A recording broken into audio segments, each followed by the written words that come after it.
senyor Branquilló viu al seu arbre natal, amb la seva estimada senyora Branquilló i els seus 3 fills, els Branquillonet.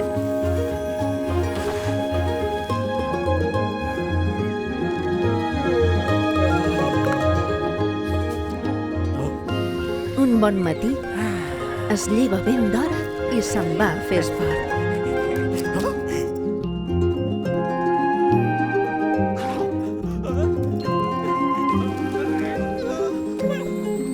Soc el Branquilló, el senyor Branquilló.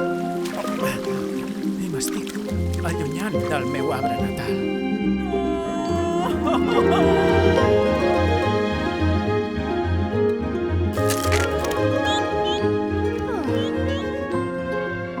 Soc el Branquilló i ara me'n torno al meu arbre natal.